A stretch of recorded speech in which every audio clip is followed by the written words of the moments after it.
Good evening. We appreciate another meeting to continue to negotiate proposals for this year. We have been unable to reach agreement on some economic proposals that would increase instructional staff pay and add extra money to the finances for each instructional staff member. Before I continue, I thought it might be appropriate to have one of the bargaining team members introduce themselves, each of the bargaining team members, because we may have a larger audience. I want to acknowledge the hours of time that each member from both teams has already committed to this process to date, and many long-serving members of each team have done for some time. So I'm hoping that each person will say their name, their title, and their site as a way to introduce themselves. And if you guys don't mind, we'll start with HCTA.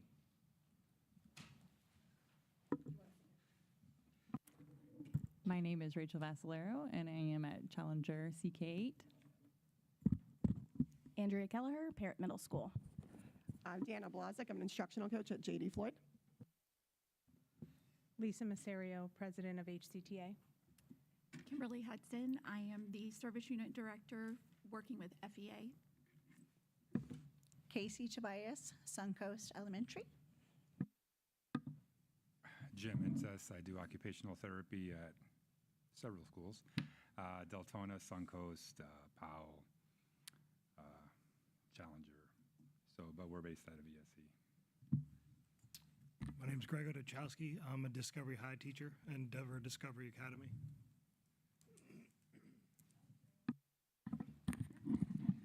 I'm Caroline Mokler. I'm staff counsel to the Hernando County School District. Steve Cronali, Executive Director, Support Operations. Angelina Lamantia, Financial Analyst with the School District. Alexis Brown, Director of Human Resources. Joyce McIntyre, CFO. Barbara Kidder, Assistant Superintendent for Support and Business Operations. I'm Matt Goldrick, Director of Labor Relations and Professional Standards. Lisa Cropley, Executive Director of Student Support Services. Lisa Braithwaite, Principal of Explorer K-8. Mike Lasher, Principal of Eastside Elementary. And Ed LaRose, Principal of Weeki Wachee High School. Thank you, everybody. I wanted to start with a review of the documents that outlines the offers from the district to date. You hand those out? Yeah. I have some handouts for the team, but I've also projected that here. The district put together a comprehensive economic improvement package as we've discussed in past sessions, and you see the chart. We are attempting to address the concerns of our instructional staff members to address their real concerns of increased costs, inflation, and the rising cost of living. Because we have had discussions and heard feedback from instructional staff members through board meetings and emails, I think it could be instructive and efficient to address some of the common themes and questions that have arisen. One of those sentiments is that the district does not care about teachers because we do not budget for raises. This has and has not been historically true. When steps existed for instructional staff, this was budgeted just as it remains to be now for support staff who still have steps in their contract. But what I imagine is of the most importance to our instructional staff employees is that we have consistently provided a raise for many consecutive years without having those budgeted, as is common for most schools districts. Here's another handout.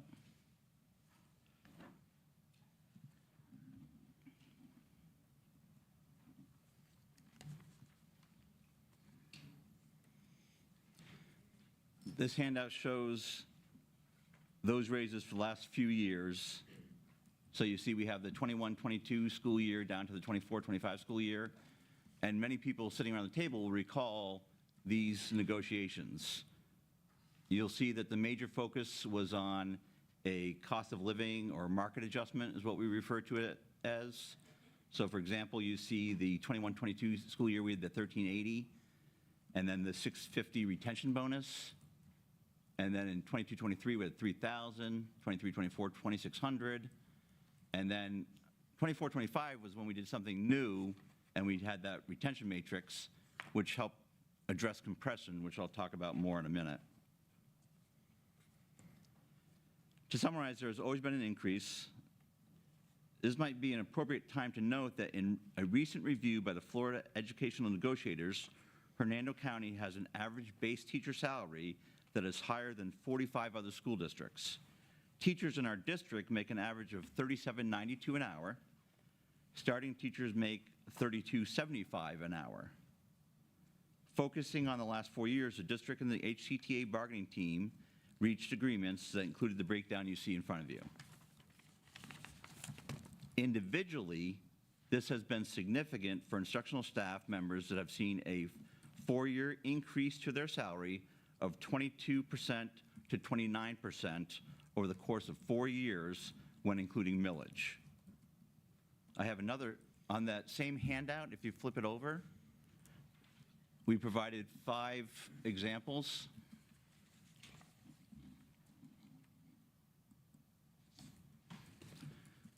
So you can see there's a 5-year teacher who in 2021 was making the 46,120, which for those of us in the bargaining team probably remember that figure.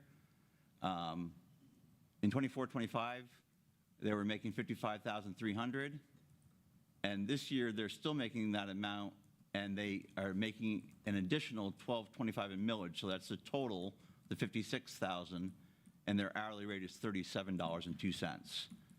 Then you have the 12-year employee who is making the same 46,120, went up to 55,700, and then you can see how the millage, because of the extra years of service, is higher, so their overall salary is at 59,000, and their hourly rate is accordingly higher. Then we have the 19-year person who was making 52,000 in 2021. 24-25, it's gone up to 63,550.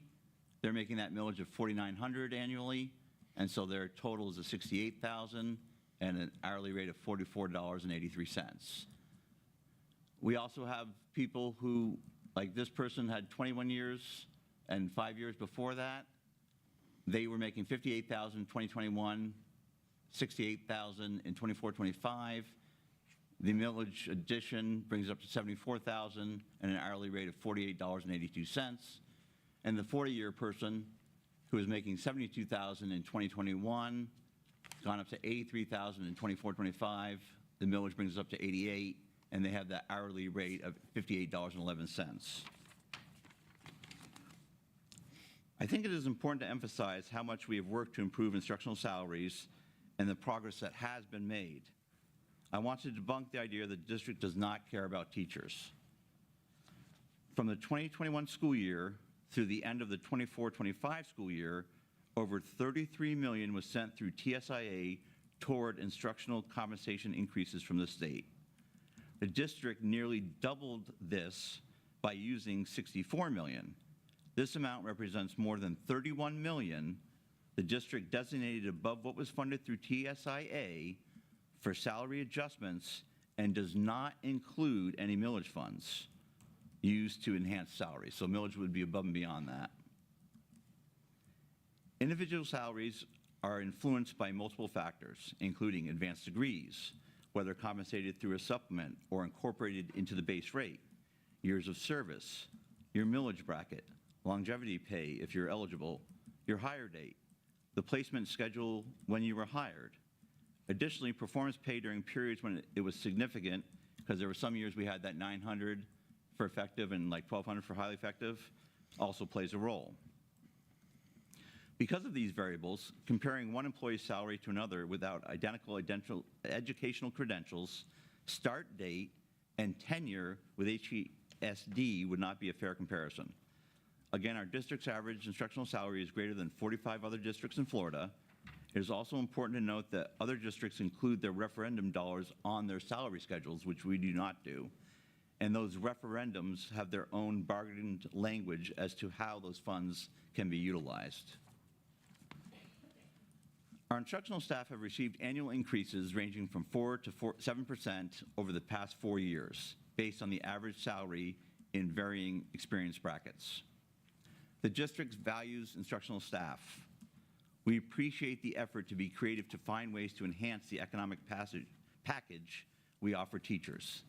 This year has been more challenging due to the increase in the district's contribution to FRS, the loss of students, the increase of family empowerment funds funneled to families and away from school district budgets, the consecutive years the district and board have absorbed the increasing cost of health insurance to the employee individual plan, and the increased salaries I've already described. I think it is important to reflect on the compounding effect of the salary and benefit increases when paired with the loss of revenue of student loss and the pass-through of family empowerment funds. One idea that has taken root has been the $6 million figure identified as a millage carry forward in a district budget presentation. It is important to understand this figure as a placeholder. When the fiscal year ends, we need to account for money that is not fully spent. This does not mean the money is not encumbered or there is no plan for the money. Here is a handout that shows the accounts related to this millage.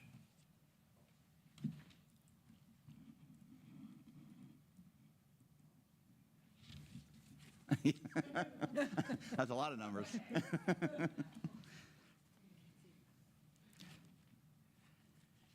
It is important to emphasize that an agreement was reached with the voters about how millage would be used. This was done both in the ballot measure language as well as the information shared with voters. In addition, this was again formalized with union agreements that memorialize the percentages involved, where 50% goes to salaries for all employees and the other 50% are in various pots related to technology, safety, mental health, and continuing programs. It would not be appropriate to change these understandings. It is important to implement the referendum that was approved by the constituents of Hernando County. One future possibility is to take a new ask at renewal time to the voters if people wanted to work together, as we have through 2 referendums already on that future matter or proposal. While we are on millage, it is important to address the TSIA allocation and effort it made to create a starting salary of $47,500 for instructional staff. The money could not address all levels, and that created compression of the salary schedule. Compression meant experienced and brand new teachers had less room between their salary ranges. The efforts through negotiation between HCTA and the district have addressed this on 2 levels.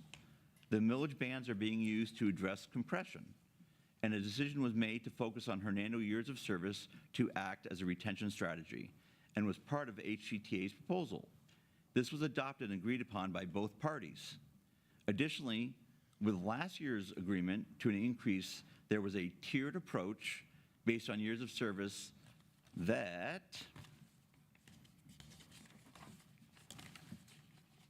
continued to address compression. We can also celebrate that the district surpassed the initial goal of $47,500 as our starting salary sits at $50,000. Unfortunately, there is not a pot of money for us to draw from to offer a raise like one that's been offered for the last 4 years. At this time, I would like to give an opportunity for all of us to hear from our superintendent, Mr. Pender, who has joined us tonight. So I'm going to ask Mr. Pender. I got a microphone set up over here. I got it covered. Okay.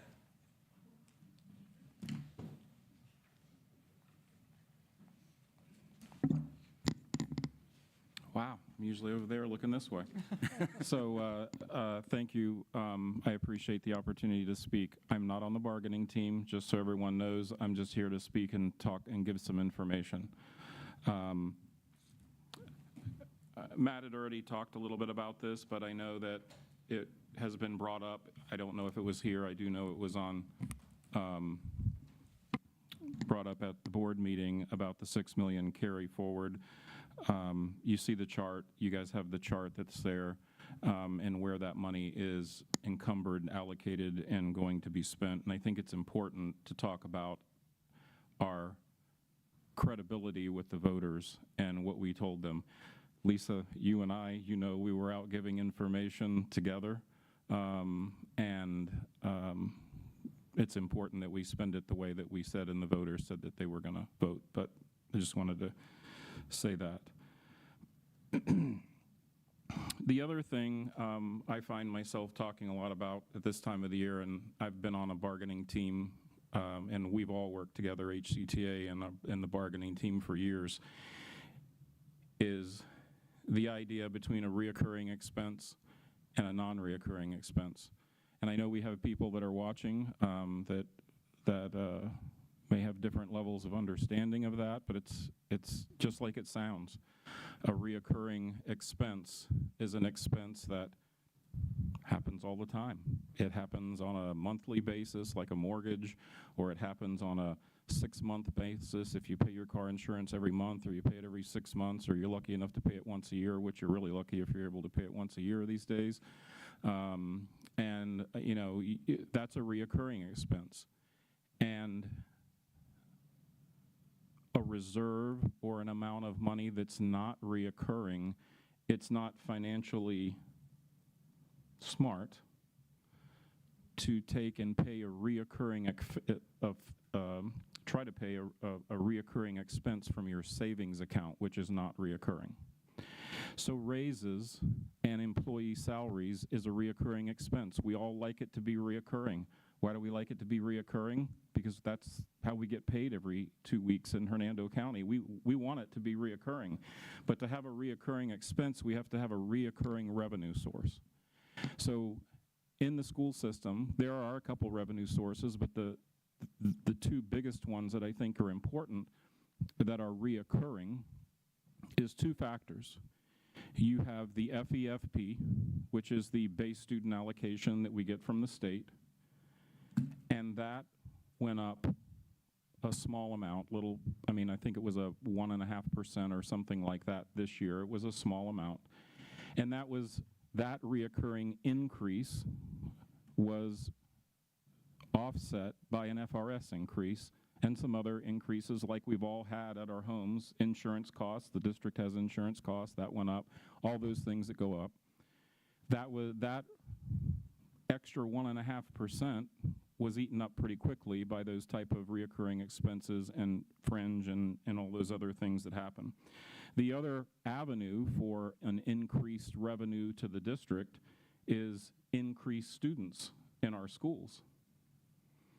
Well, I've been around for a while, and in 32 years, this is the first year or two that I know of that we have had a declining enrollment in Hernando County brick and mortar schools.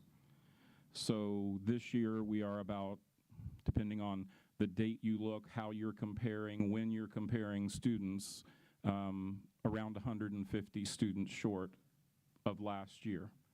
So we have an FEFP, or a student base allocation, the amount of money we get per student that stayed relatively flat, let's say that, I think that's fair to say, and a decline in the number of students we have in brick and mortar schools.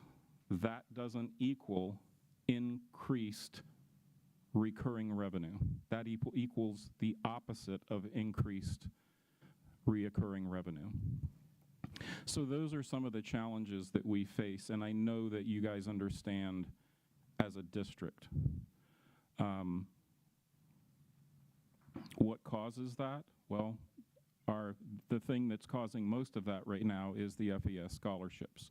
If you go to the DOE projection for Hernando County's enrollment, I presented this about probably 2 months ago now to the board. I put some slides up, and the slide showed the FES scholarship line increasing in Hernando County over the next 4 years, pretty steep, and the brick and mortar enrollment decreasing in Hernando County over the next several years pretty steeply. And that's where we get our revenue from. So those are the factors that we deal with and we've been dealing with at the district level. I wanted you to hear that from me because I felt it was important that you hear it from me.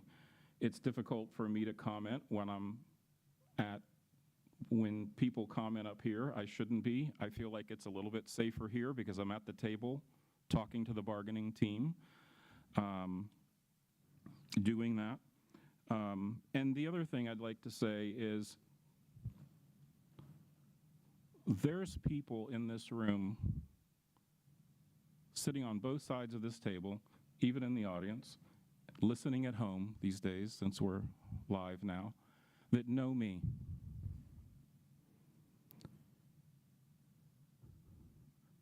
I have been a substitute in Hernando County.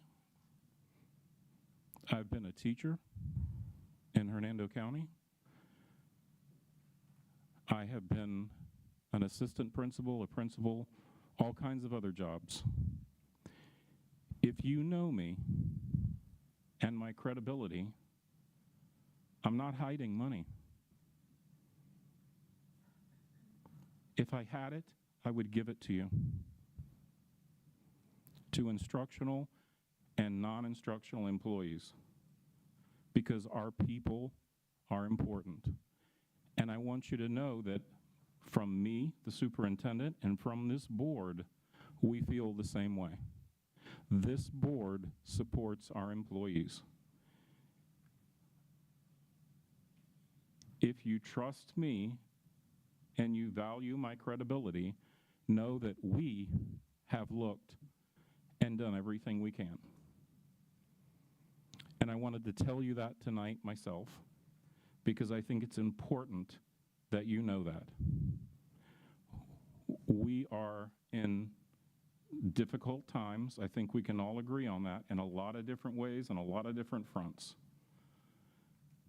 And I'm proud to be here to hopefully support our employees, our students, because our students deserve the best.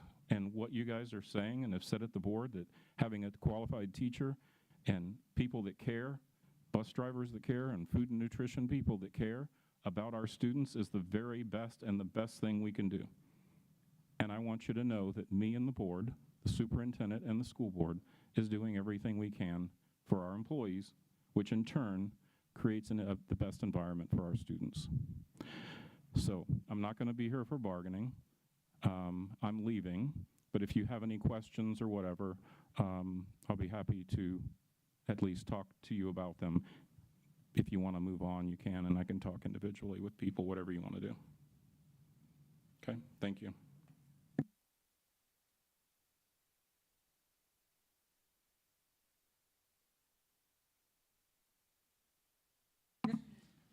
We have some ideas to present.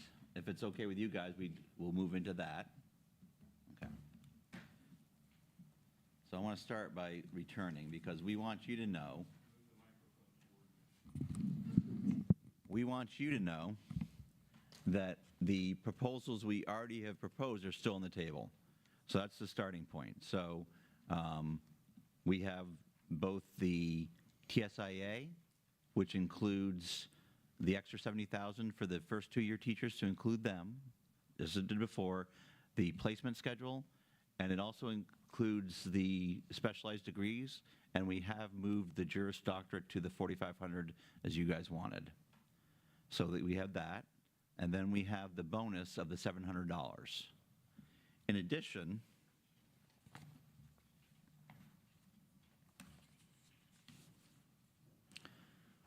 we had an idea that kind of goes along the same theme of wanting teachers to know that this idea that we don't budget for teacher increases is hopefully the history lesson tonight reinforced that we've given raises without having it budgeted, but we also want to show you a line item in next year's budget, because as I described, as Mr. Pender described, the money's just not there this year.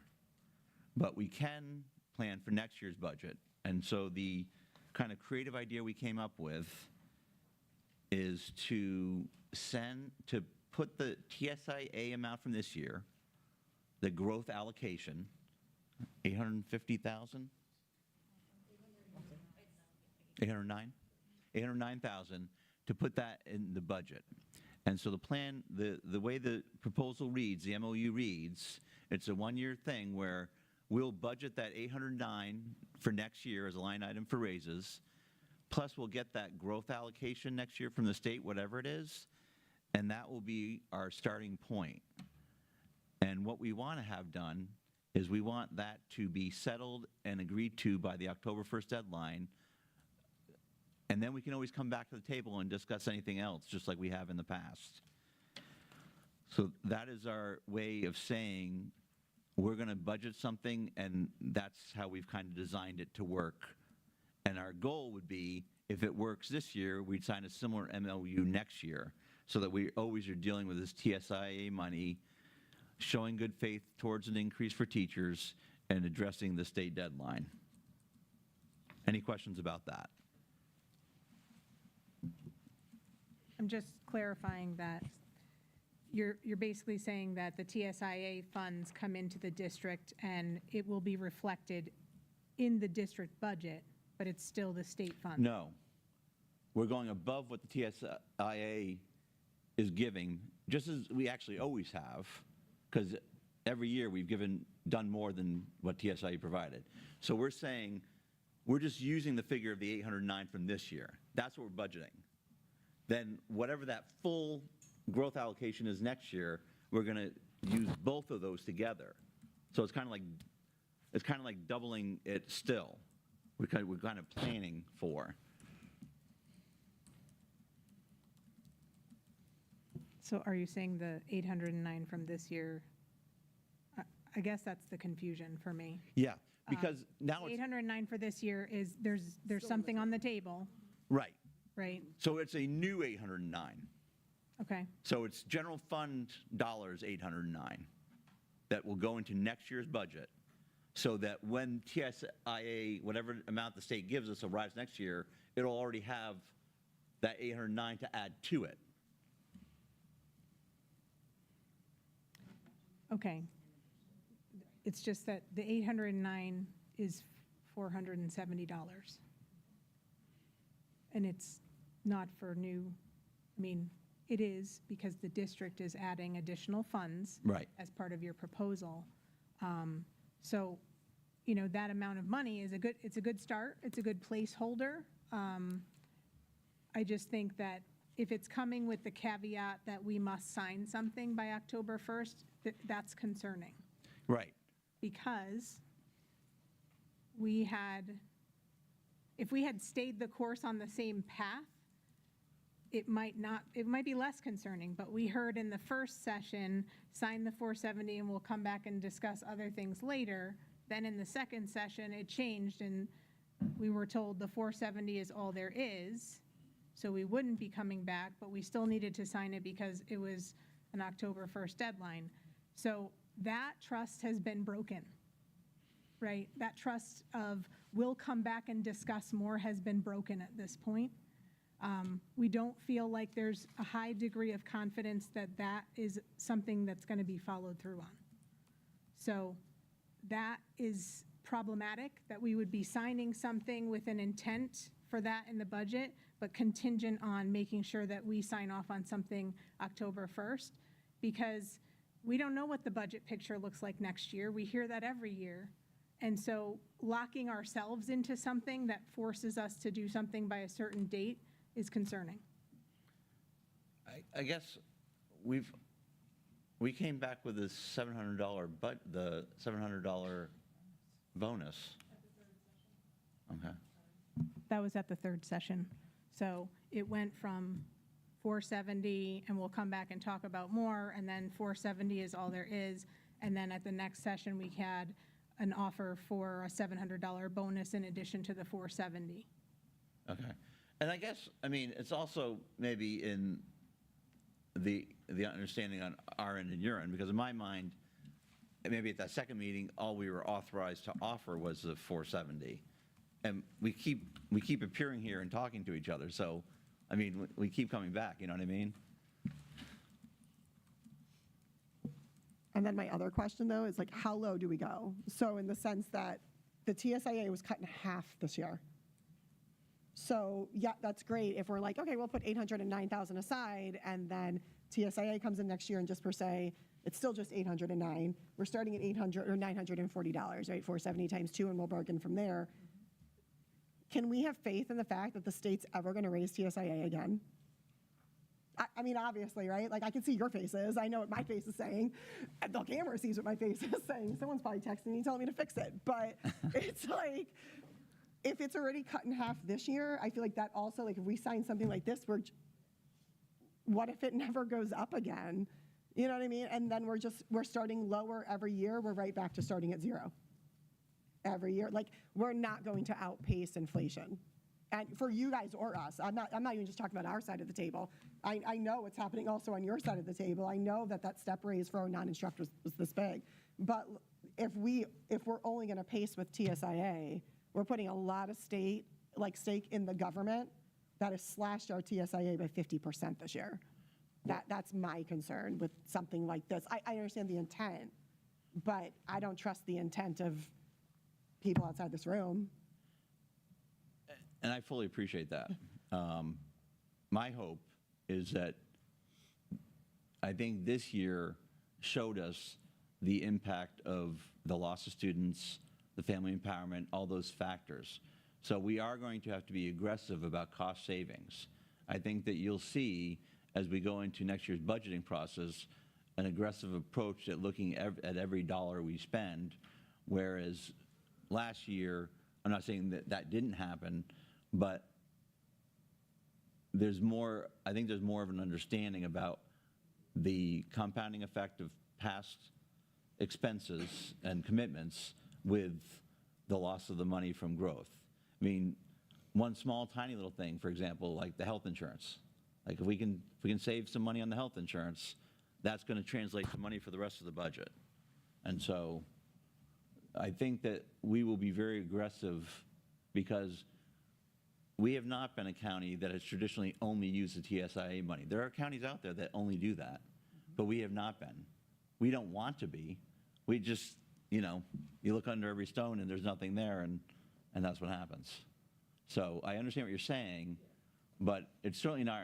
I just want to make sure that there's no intention to only use TSIA money, and I don't think that's ever been our mindset. I think the other thing I just need to correct for the record is that we have, certainly the district and us, we have negotiated things that surpass the TSIA year over year. So those aren't necessarily things that the district has given, right? The district agreed to with us, and I just want, I feel like you acknowledged that initially, because you talked about how long some of us have been sitting here, but those have been really hard fought, negotiated situations that have been accomplished from efforts, in this room together, right? And that's the part that has honestly been falling short a little bit because, we have this list of questions, and I would love to be able to trust that everybody's turned over every stone, but all of the people that we represent, they deserve to hear that. That's why we ask the questions. They deserve to hear that everything has been asked about where we could possibly do more. Because overwhelmingly, nobody's satisfied with $700 as a bonus. So that's the part that I hope can be appreciated, that we have a responsibility to the people we represent to make sure that we've asked all the questions that we can possibly ask, because we see different parts of the budget that show something more being budgeted when it's not even close to what you've spent before. All of those questions were in what we sent over so that we could have those kinds of things answered, and anyone else, either within our bargaining unit or in the public, can also go back and look at the things that we have seen in the budget, the things that we've asked about, and know that there has been that accountability because those questions have been answered. So I definitely, I know that that's all part of the process, but we hadn't been getting answers to a lot of those questions, and that, I guess that's why we got to this point. We got to this moment right now. I'd like to address that, though. Sure. Any question that has come my way since I've been in this position, I've provided responses for. I did reach out to you on December 9th to go over any questions you had, to allow time for us to sit down and discuss, go through the audited financial statements, wherever we were at. And we weren't able to come together for that. So I did take it upon myself to go back through that December board meeting and listen to any comment, question that I could pick up. I pulled any question that was maybe submitted to someone else. I pulled that together and I sent that to you. I would have loved to have responded to all your questions before tonight. However, I did not get them until, and of course, I do not mind working on that over the break. However, we were still conducting the audit. And the audit has, again, we're 7 months into the new fiscal year, and we're still working in the old fiscal year. And having said that, we did have quite a big change in the audit adjustment. So my primary focus was it did have to be shifted over to that. But that does not mean that I am not going to be transparent and answer all of your questions. And that's really what my responsibility is to be. And I can appreciate the questions, and I don't get offended for the questions. We are audited. I am 100%. When I give you a number, I'm going to back up the number. And if I don't back up the number, you're going to hear about it in our audit, because there is no way to hide money now. When there's not money, there's no way to hide money. So your questions that were submitted were legit. I understand. I've been following the same budget process that has been practiced in the past. Last year was my first year of doing that. I followed suit. This year, it's going to be much different. Of course, I came in on a bad budget time. Obviously, I didn't have ESSER funds or anything so I have less to work with. But superintendent and assistant superintendent, we meet regularly. We talk about where we are at the budget, where there's ways that we can trim the budget for next year, but we cannot do that until we get to that point. We can't pull money where we don't have money. And like Matt had said, we have been hit with family empowerment so hard, just like other districts have. I've just watched this money, come in, and, the state says we're going to increase your BSA, we're going to increase your revenue. Great. But then we're going to take it away at the end. So they're going to put it up at the beginning, and then they're going to say, by the way, that's going to come right back out for your family empowerment. At this point, it's up to $37 million for family empowerment. $37 million we're not receiving for family empowerment. So again, also last year it was a little different.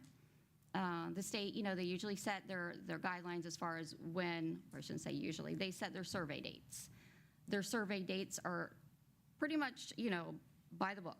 This past year, our survey data wasn't updated until March, April, around that time. Having said that, if survey data isn't updated, our revenue isn't updated either. So if our revenue, our enrollment goes up, then our revenue goes up. So we worked off of old numbers when we were building the budget. Then when the conference calc was over and our second FEFP calc came out, which was the week before our public hearing, we had to adjust those numbers because then the numbers started to get trued up with family empowerment. That came to the tune of $4 million less from the conference report. So it's constant. And to be honest with you, I don't know how other districts are able to continue to sustain this impact. I mean, that is a huge hit for our district. I can't even imagine for districts that are smaller than us. But to go back to your original statement, I have been working through your questions. We did finish the audit. We will be presenting that in the January, to the board in January. So again, that was my priority. The intent is to get back to you, to sit down and address any questions, because I want to be as transparent as possible. I don't want the concept of we hide money, because we don't hide money. At least I don't hide money, and nor does our board want me to hide money. And so again, I'm a taxpayer just like anybody else. So I want transparency not only for myself, but for this district. So I will be happy to still go through these questions with you. All of them aren't answered, but I will go through every one of them with you. I just wanted to clarify that there were questions asked at the table and you weren't here. So in those situations, it would be my expectation that the team is also, your team, like what's being discussed at the table can also be relayed back to the appropriate staff who's not at the session. So it certainly wasn't that I've sent questions directly to you that are unanswered, but it was questions that have come up in the session. Gotcha. Okay, so I don't want the perception out there that you have gone, without answering questions or haven't been transparent, because that was not my intent. I was simply saying that in other sessions when we've asked those questions, the responses have not given a full level of detail because you're the budget expert. And I can appreciate that. This position hasn't sat on the bargaining team for several years. And even going into the job, I wasn't even sure if I was going to be or not, which I welcome. It's fine. Learn something new. I'm fine with that. I do like the sit-down method a little bit better because there's a lot of explaining. So for me to explain to Matt, to explain to Alexis and do that, I mean, I'd rather communicate that information and then you can communicate that however you see, because it's different accounting completely altogether. So, but again, I know, it's like Mr. Pender had said, I know trust is earned, and historical, background. All I can do is just prove that. I feel like our audits should say something, as far as transparency purposes. We are audited every year, every 3 years from the State Auditor General, every other year from a private CPA firm. So, I mean, it's important to me to be transparent, so I do want to put that out there.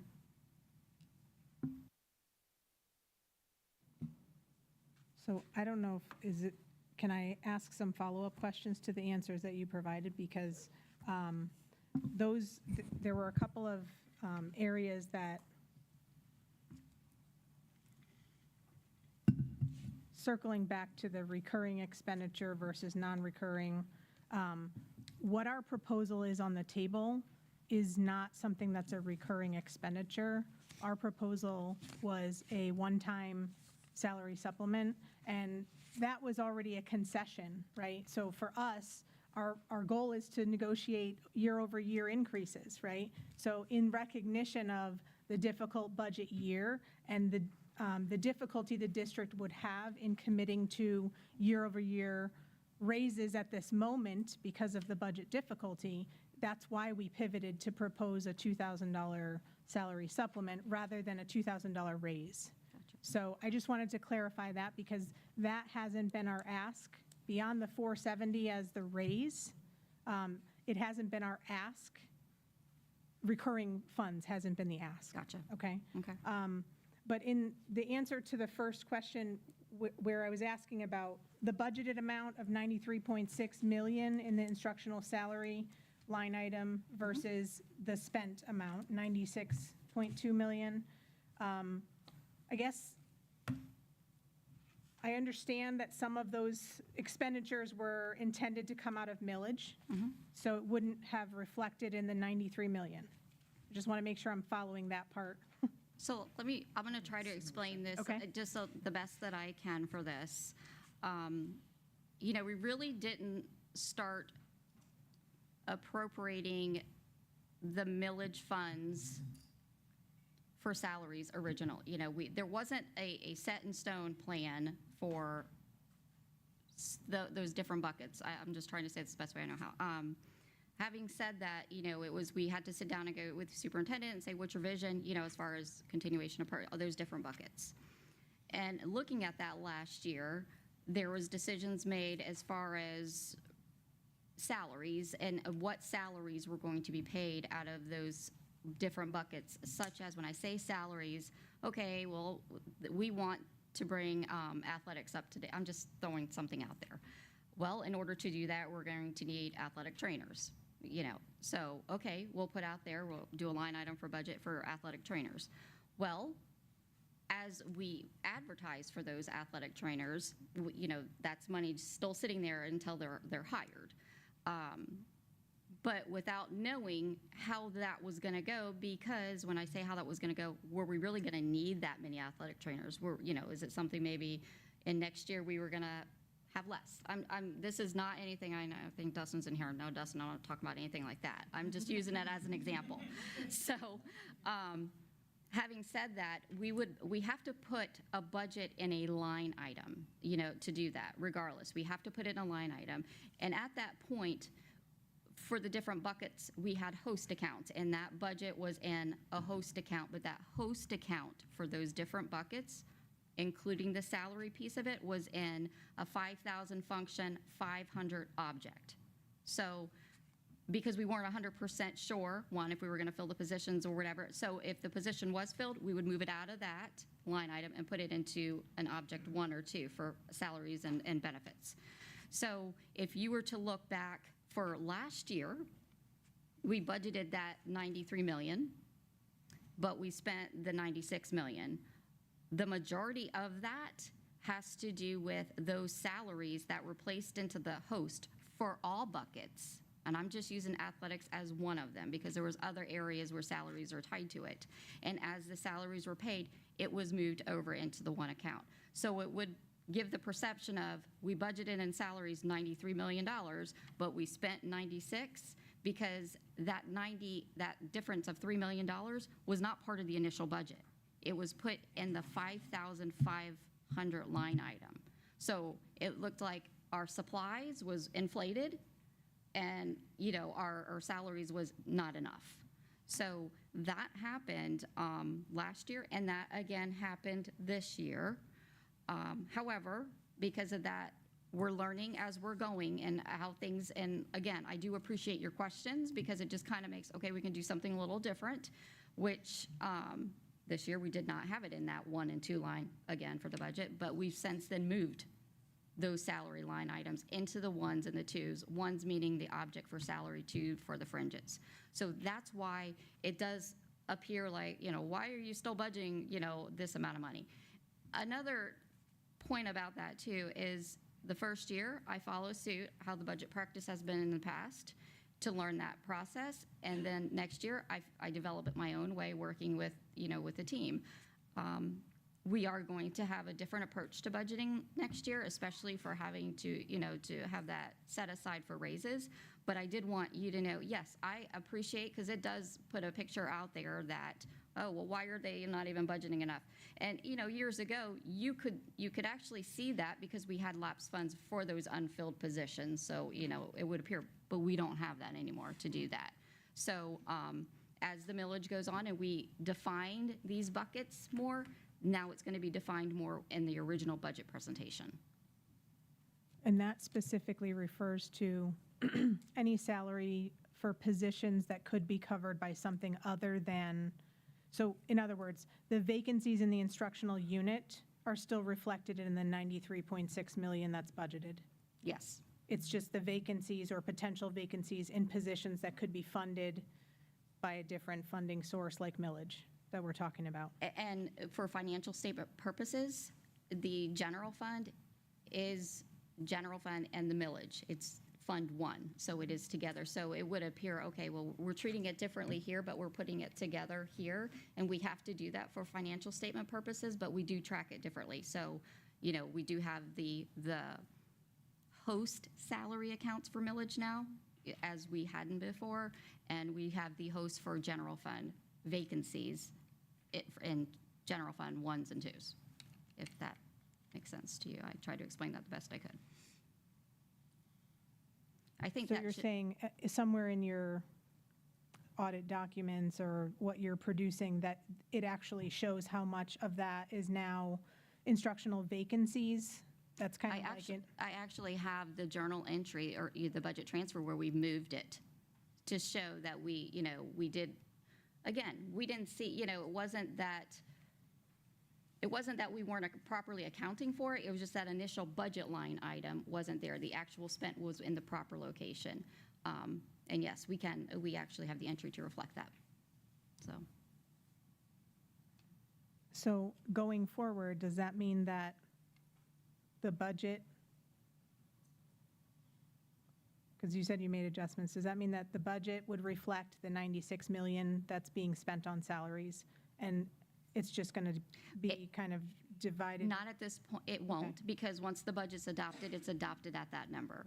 So then it's reflected at the end of the year of the actual spend down. And again, you're going to see that same thing for 25, 26. I'm putting that out there right now. But we do have the entry where we have already moved it, but the initial budget adoption did not have that in there, in that salary line item. Yeah.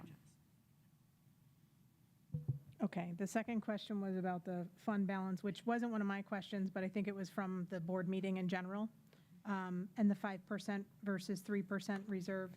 That was where I wanted to provide the clarification that we haven't asked, we here at the table haven't asked for specifically reserve funds, which would eat into what the board minimum of 5% is. But I do think that, you know, in years past, we've talked about how when people retire, they leave at the higher levels of the salary schedule. And when people are onboarded, they're generally coming in at the low levels of the salary schedule. So there should be some natural, like, when we lose people who retire,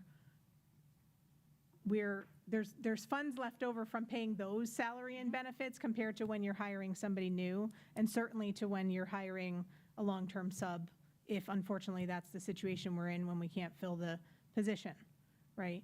So I feel like some of that has been or is accounted for in fund balance over the years, because there are, in past years, when we've had people retire, I mean, it obviously is different when they leave middle of the year and such, but the overall expenditure of budgeting for the positions that we have in any given year, and when those people leave and we fill those positions in the new year, there is a measure of automatic savings that happen there that, you know. Yeah, and I know, I hear what you're saying as far as that's what we would call lapsed funds. But we're not at that point now, because through this budget process now, as things have become tighter throughout the years, we actually true up contract balances once we get our third calc. And when I say that, you know, the budget's built on current positions and then, you know, however many vacancies in that budget for that. So at this point, when we do receive the third calc, you know, we'll have salaries up to this point, and then we'll prorate the remainder of the year, and we true up those, so the gap is closed at that point. But throughout the year, as you're saying, when positions are filled or whatever, for, you know, if someone retires at a higher pay, we're using those funds now to offset with, you know, our TPG teachers. You know, we have that. We have our associate teachers that we're paying, you know, for that. So those funds are being used from those lapsed funds. Whereas years, we could just put that in fund balance, or that could be classified just as something in fund balance. We can no longer do that because the gap has really tightened up, and we don't have as many vacancies at this point as we have in the past. So if you are curious as far as, you know, for those, one thing we do put on our financial statements is when you look for those veteran teachers that do retire at those higher rates, you know, we call that compensated absences, and we record that on our books as far as what we're going to be paying out for those higher level teachers, you know, when they do retire. You'll see that line item go up quite a bit, you know, as far as for those payouts. And again, I would love to not take up this whole meeting for those things, but to talk to you about that, on how that process works, and you know, just kind of go through it a little bit deeper and not take up the whole meeting for that. And I think that would be important, because a word you didn't use, but you referred to it, was these salary dumps that we're doing. You're doing these salary dumps, and therefore your budgeting process is a little bit more precise. And then there's other factors. When people leave, you know, there is that common sense thinking that, oh, there should be more money because a really high-paying teacher, but some of that money goes to paying off a terminal payoff, which we've looked at, because that, depending on how those keep happening, that can really start to add up. So there are a lot of variables involved. I just wanted to clarify, it's my understanding that for TPG teachers and for associate teachers, it's actually like whatever the cost of, the budgeted cost of the vacancy, it's actually less that we spend on those positions. It's less or break even, but I do agree that when somebody is retiring, if they are eligible, which most likely they are, if they're, thankfully, you know, they've been with us all those years and they're now retiring, they're eligible for that sick leave payout, which can be considerable. And depending on when they leave during the year, it's not typical for someone to retire halfway through the year. It's usually towards the end, which would eat away at that lapse funds. And now on top of that, you're compounding it with a payout. It's not what one might imagine would be left over.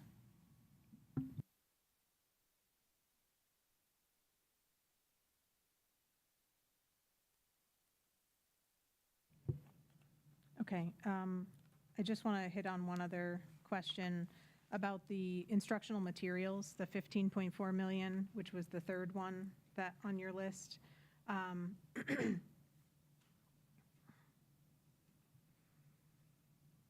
This is from Budget Amendment 1.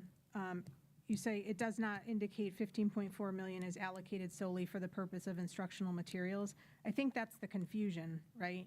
Because as we tracked spending in the instructional materials line item, it had never, like, that's double what has been spent even in a high year. So even in a year where 8.8 million exceeds what we've ever spent there before, budgeting 15.4 million is hard to understand from an outside, because you're looking at that saying, well, that looks like, you know, almost twice as much as what No, you need. I get it.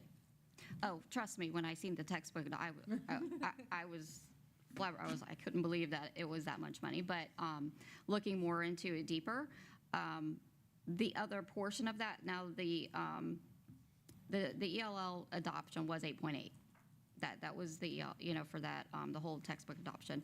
Just for the record, I think it's ELA. ELA. Yeah. That's Sorry okay. about that. We don't have that many ELLs. Yeah. Thank you. See, this is my work, you know. Yeah, they do that all the time to me, and I really, so thank you. The rest of that, the difference of that was for our carry forward money, you know, from 24-25.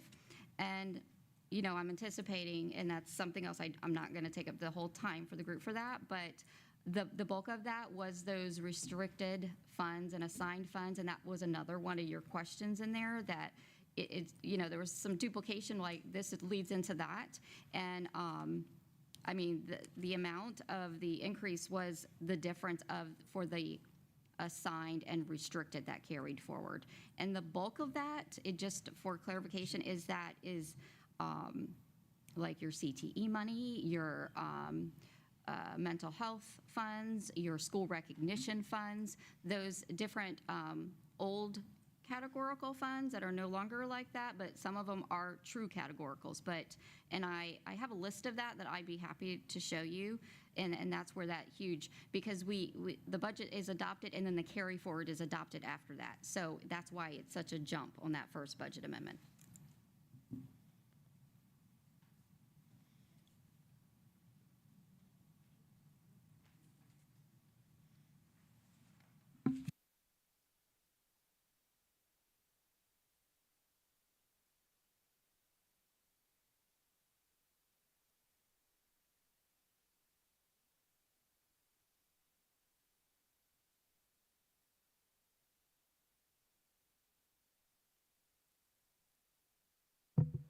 Just to clarify, in this proposal, the backside,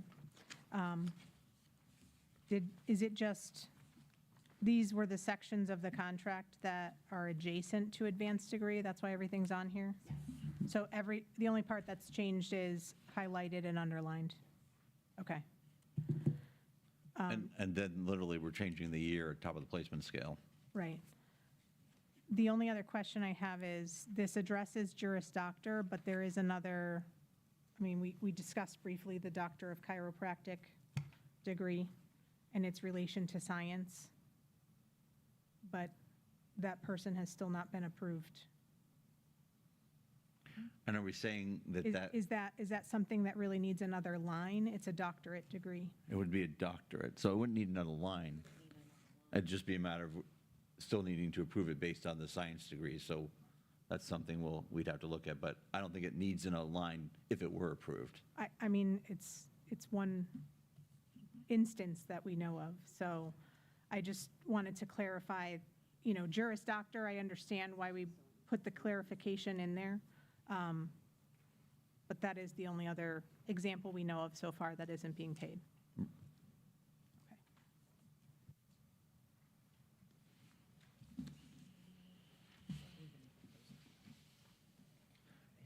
Do you want me to mention that, or do we leave it alone?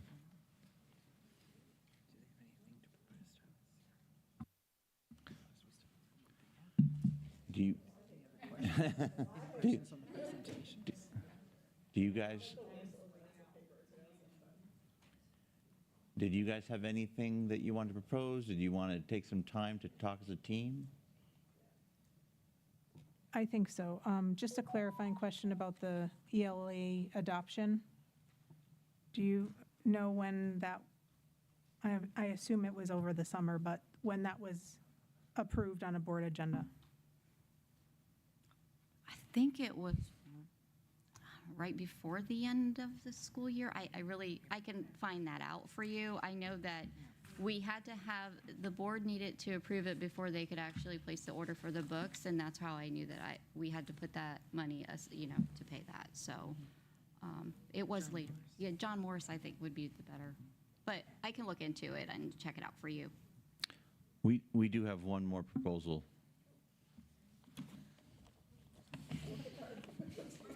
So this again is being offered in a way to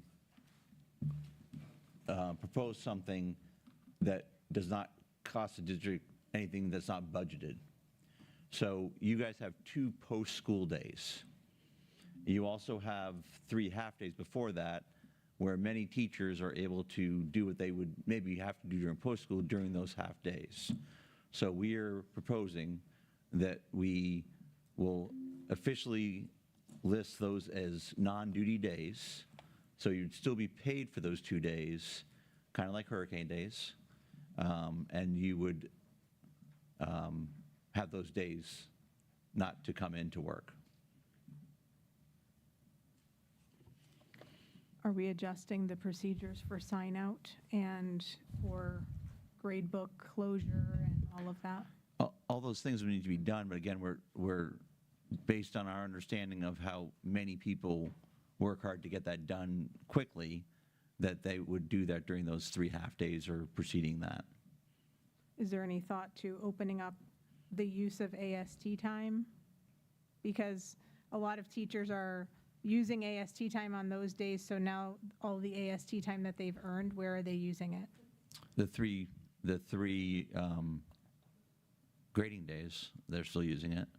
Okay, so Yeah. I just wanted to clarify that because we did have an example of a site that said they weren't allowed to use AST on those half-days, which I clarified that the person should have, contacted us before it happened, because it should be that you are allowed to use the AST on those half-days during the non-student contact portion. Correct. Yeah. Okay.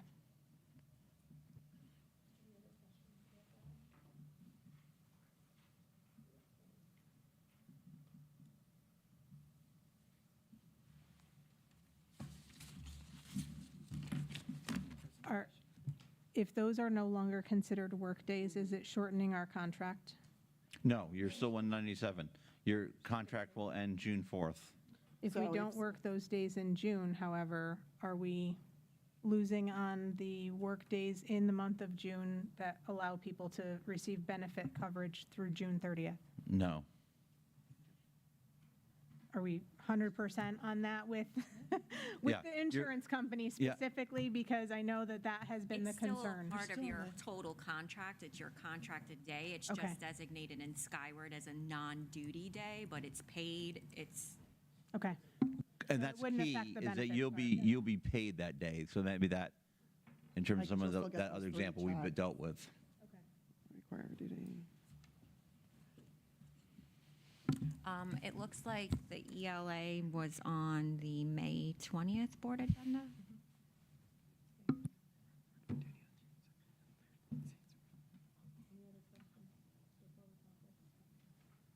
And the Ken Austin room, I'll open it for you. Yep. Do you want to, amount of time, like get in touch with them? We'll probably. I'm so sorry. Before we caucus, I need to ask about, because of the time-sensitive nature, when we first presented summer days for athletic directors, it was early in the school year, so not seen as a pressing issue.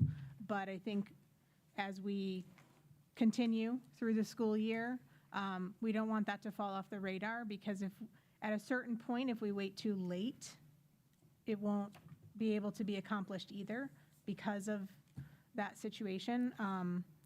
So I wanted to just ask if you can refresh that one. I did bring a couple of new copies in case you needed them, but for consideration, because we think that that's something that if we don't address and try to come to agreement soon enough, it won't be able to be planned for.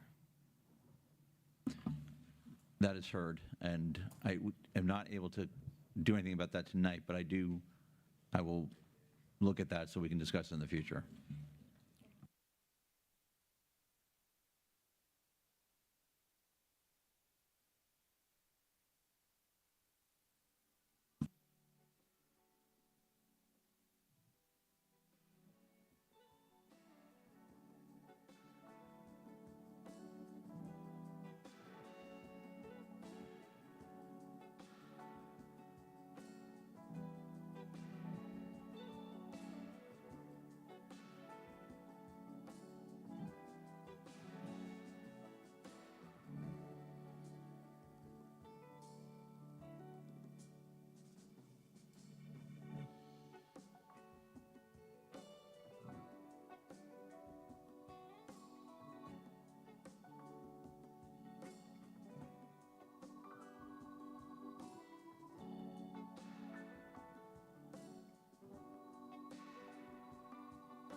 Yeah, I'll start. Sorry. Just have a question about this real quickly, because this is really interesting. When you did the hourly wage, did you include the millage? Yes. Okay, because that's not included in people's hourly wage when you look on Skyward. Just supplements do not count in our hourly wage.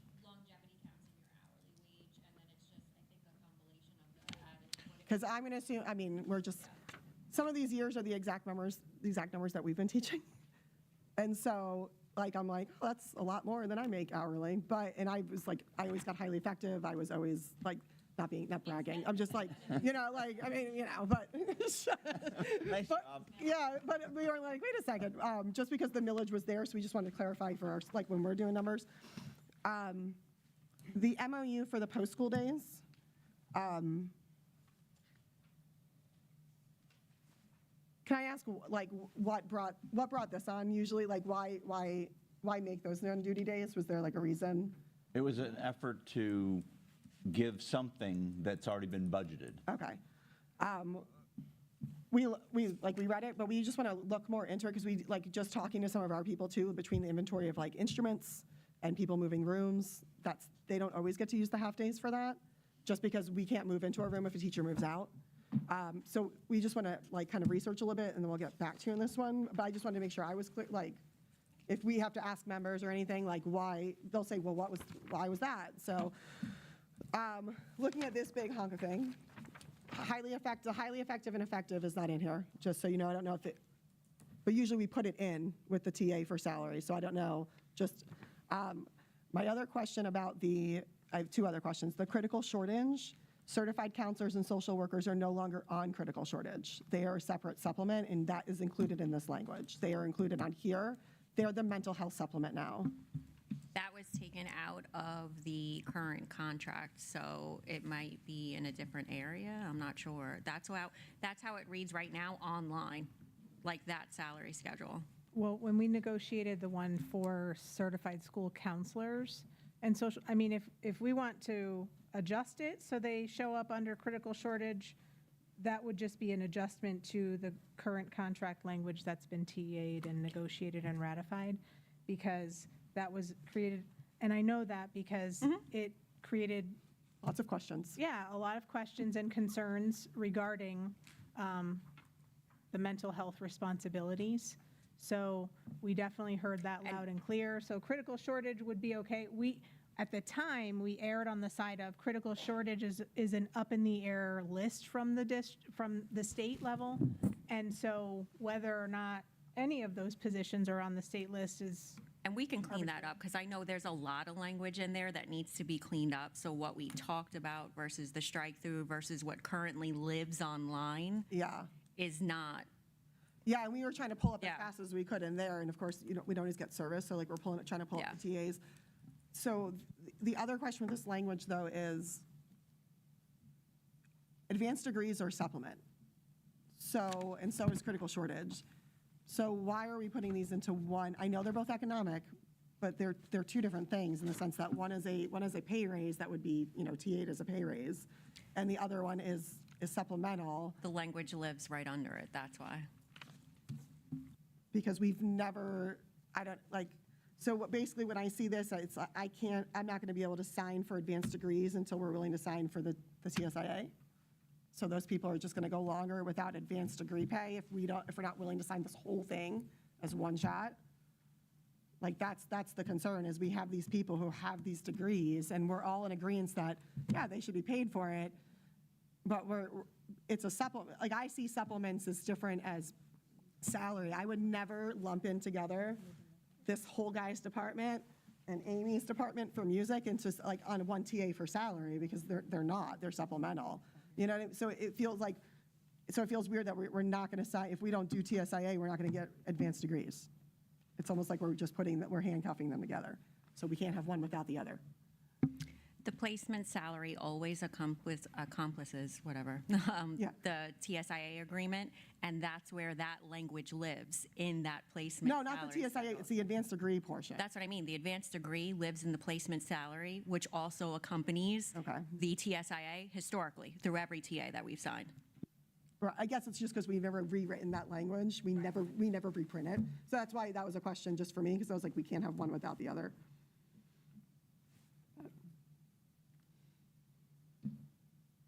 I've written all over mine now. Yeah, so I don't think we have any further concerns about the advanced degree because that was the way that it was originally proposed from us. But I do think that there's still more, well, did you answer the highly effective part? Is that supposed to be in here? We have not, neither team has approached that yet. Okay, so that still is a part of economics that's not resolved at this point? Correct. Okay.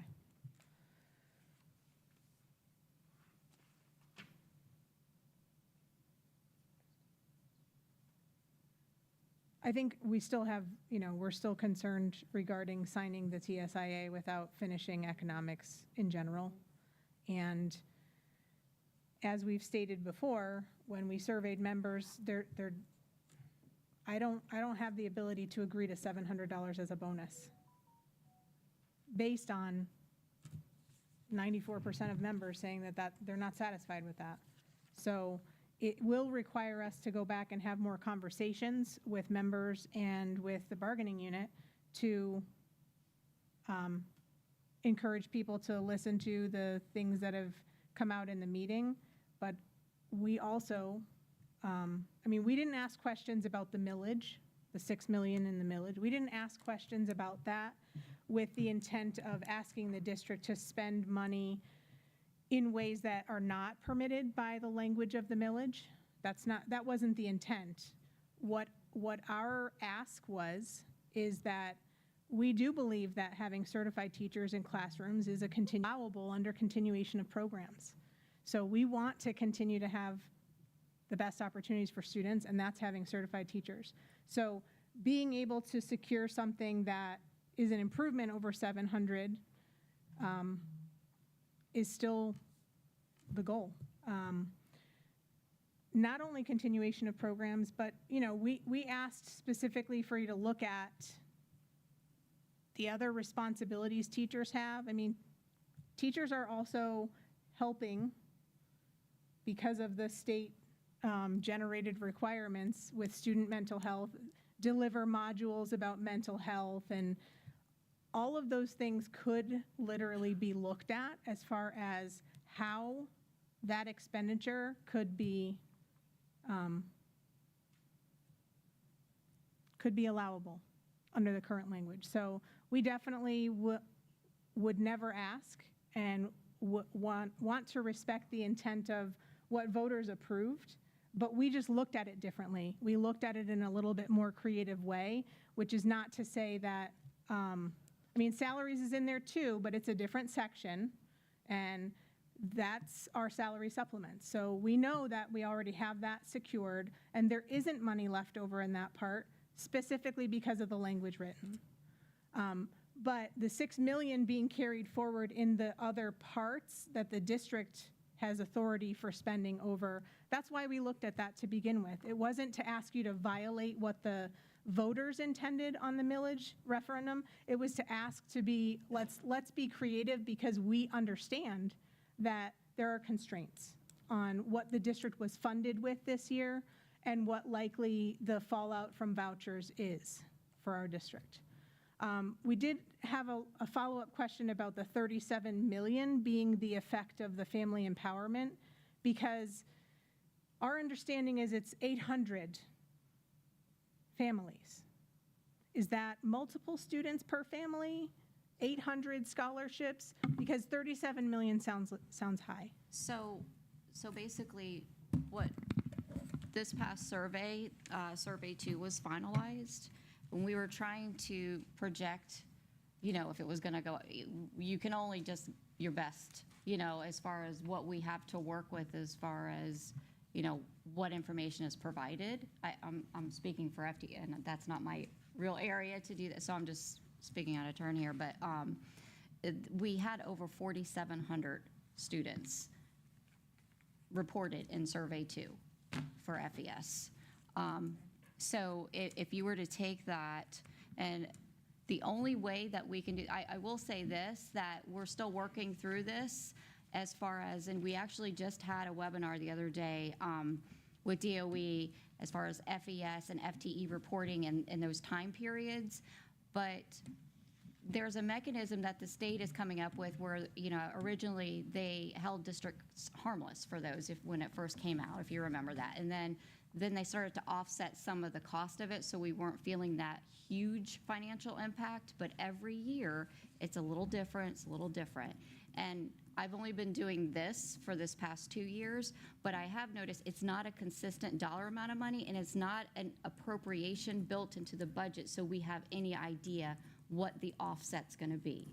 So from one survey to the next, the only thing I could do was appropriate like the difference between what they did from the past survey, which was around 5 million. So it would bring it, the offset would be about, it would be 32 million. But the financial impact itself is 37 million. And like, I've reached out to try to find more information give us some direction, what can we plan for? And I submitted my question online because I did not get an answer when we were on the WebEx, in the chat. But that's all I have to go by. But so going back, to see before when we really didn't have a good number for the family empowerment because there were kids that maybe weren't in our system before that is now being counted into that. I would just take that total dollar amount and divide it by whatever to see what that allocation, it came out to around $9,000. Now, is that, you got different weights involved in that, that's transportation, there's all different factors for that, but we don't know those factors for those students that weren't in our system before. Does that make sense? So yeah, it is around 4,700, but I'd like to get you the exact number so I'm completely accurate. But survey period is final, but from what we had learned the other day on the webinar, that there is some, I think, some more window of opportunity to make changes. So which would be the reason why I haven't received FEFP third calc yet. When are you anticipating that? I know you said it was delayed until March last year. Typically, it's usually with our disbursements. We get our FEFP, 2 times a month, the 10th and the 26th of the month. So typically it's around that same time, but we haven't seen anything yet. And last year we didn't get it until March. Mm-hmm. So, like I said, it's very difficult to try to budget, and you have, or to pull back, our budget's revolving all year long. Numbers go up, but, revenues go down, or revenues go up and go down. But 6 months left of the year, what are you going to do? Mm-hmm. So, yeah, I can get that the exact number for you, though. That would be great. I know that some schools this is the beginning of semester 2, so a couple of different schools that I've heard from site leaders or have experienced a slight increase in enrollments. Did we experience decrease in enrollments?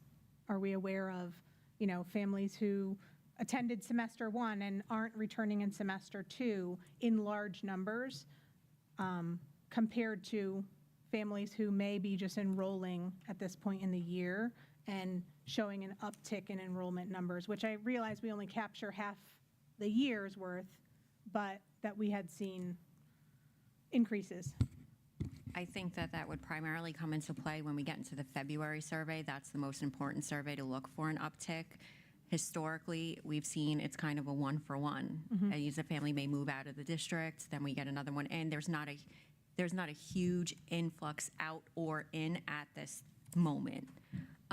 But after the February survey, we can kind of start to regroup. That's also when we start to look at allocations and what does enrollment look like for next year and have a little bit better of an idea of what that forecast will be.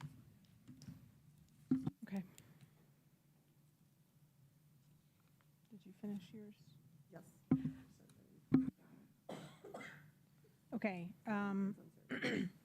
So as I explained earlier, we're a little bit concerned regarding the October 1st deadline because when I read it the first time, I missed that it says shall be bargained, ratified, and board approved. So that actually gives us, basically, we have to have that agreed upon by September in order to go through ratification and board approval.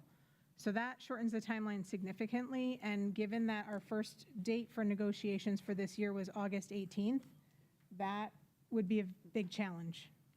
would be a big challenge. I mean, without commitments that we are going to negotiate at certain times periodically, we're going to start talking about salary increases sooner, like in the spring, before summer hits. I don't know how we could commit to We are that prepared. ratification beforehand. We have a plan for that, and our plan is that in order to expedite the process, we're going to be looking for a 2-day period and pay for subs for your bargaining team, When you're saying like in the fall? like in August. I think the other concern we have is TSIA is a function of Governor DeSantis's administration. And whether or not, I mean, I realize this only talks about this year and next year anyway, but whether or not TSIA even continues next year, we don't know until the end of the legislative session. Well, we were waiting for you. We were trying to remember the name of the program. Do you recall, it was a couple superintendents ago, Joanne Hart, she might have been president. There was some program where like, it was almost like SBLT in schools. What was that program called? Yeah, organizing to lead. Oh, yeah. So we couldn't remember the name of it. But it's just further proof that as time passes, the more things change. So we'll certainly adjust to that when it comes, you know what I mean? But I think that's our plan for next year, because this kind of is a one-year agreement in terms of trying to try this so that we have that money budgeted, and we want to make a plan, and we recognize for us to get through some of the things that it's taken us longer to get through maybe because we've had to schedule our meetings for evenings, that 2-day plan is a hope that we can really work through some things and get some things accomplished.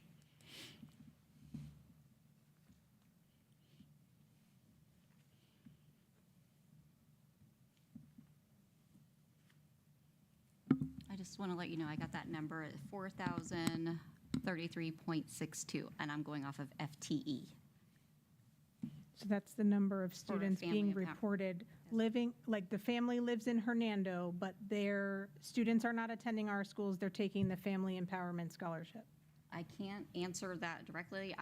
This is what we report. Okay. So to get that would That was have. in- yeah. Okay. 4,033.62.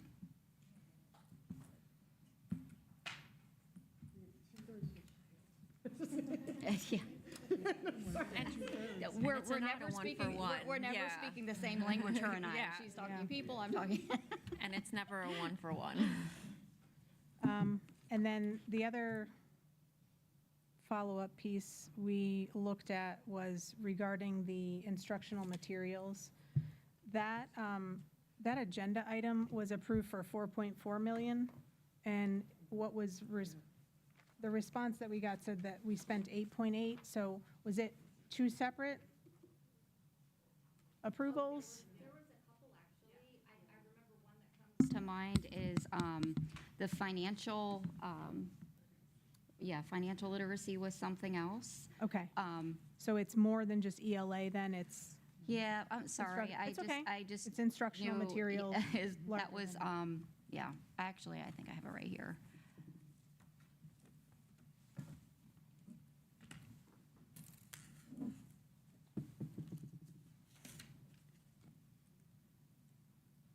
So, elementary, middle, high, let's see.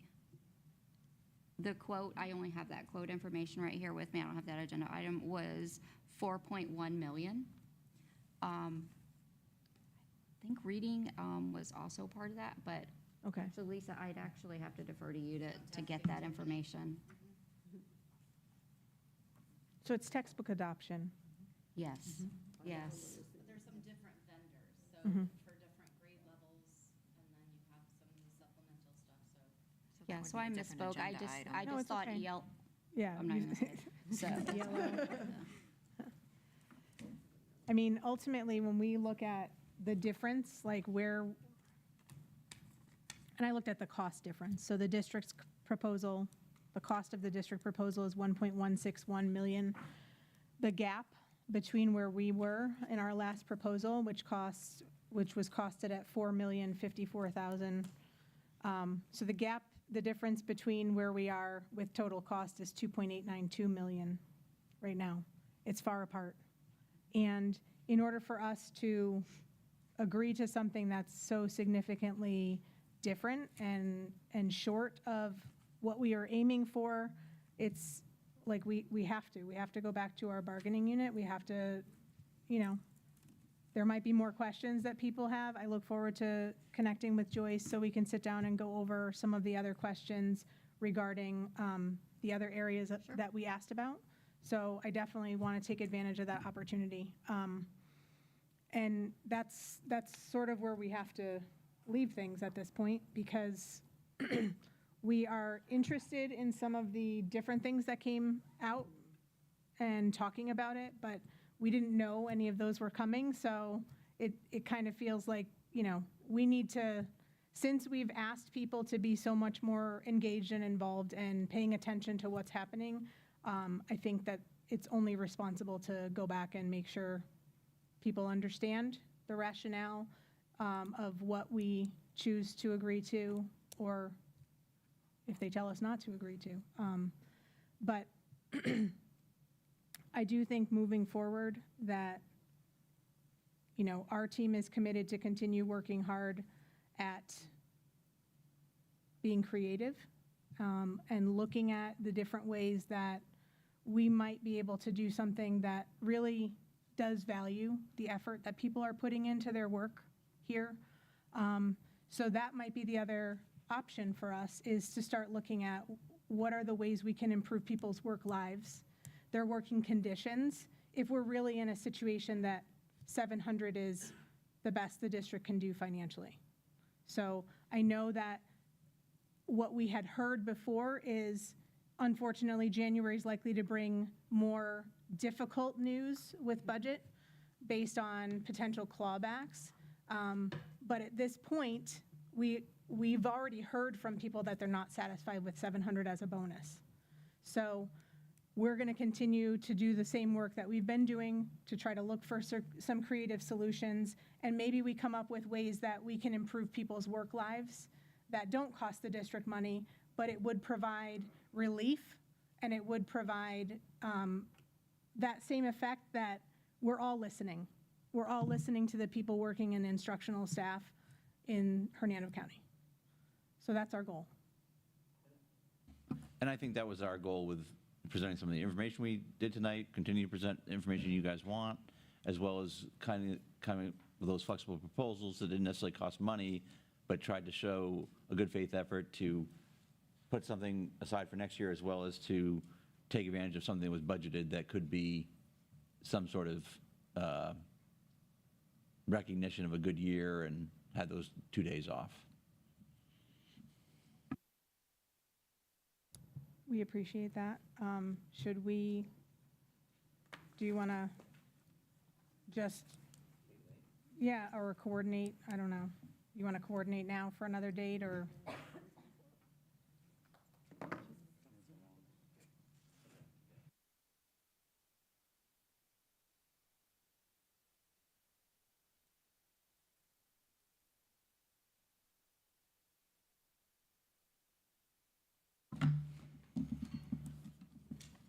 What time frame are you guys thinking in terms of possibly surveying members, as well as having time to meet as a team to come up with some creative ideas? I keep forgetting now. I have a big enough mouth, so I forget the microphone. We usually meet every Monday. We usually Zoom every Monday. We Zoom weekly. So, I've already started.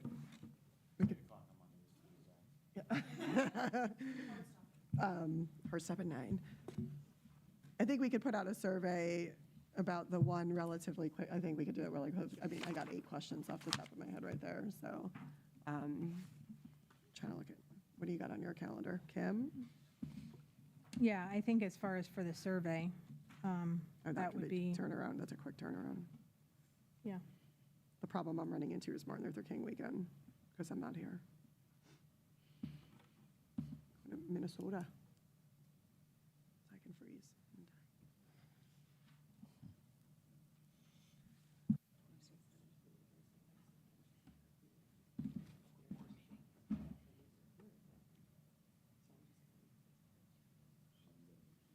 Can we look at the last week of January? I know it's Tuesday's a board date. right? 27th is the board meeting.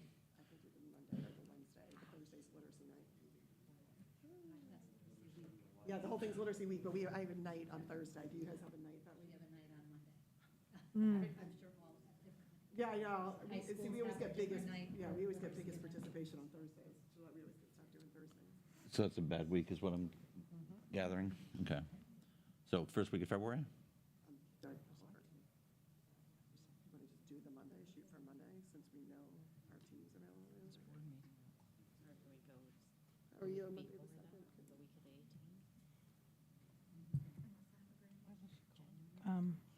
Did you want to look at January 18th? The first week of February, I have Monday or Tuesday. Did you say January 8th? The week of January Oh, 20th. Right, we're off. The 20th, we have work site. I don't know, because I don't know if we'll be able to Zoom that weekend. Like, based on this, if we do the survey Yeah, next week, I don't my- know if we can then meet to go Right. over that survey Yeah. before we were to meet that week. right, So we're back to February 2nd and 3rd is what I'm hearing? yeah. Sorry. That holiday. that Groundhog pesky Day. holiday week.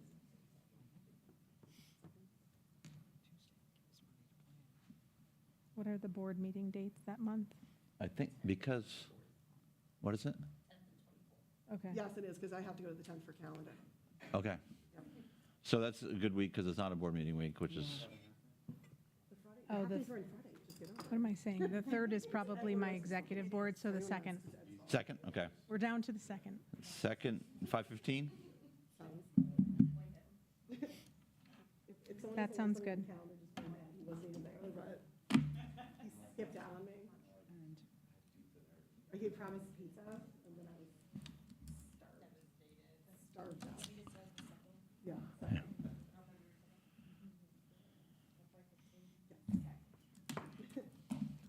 Okay.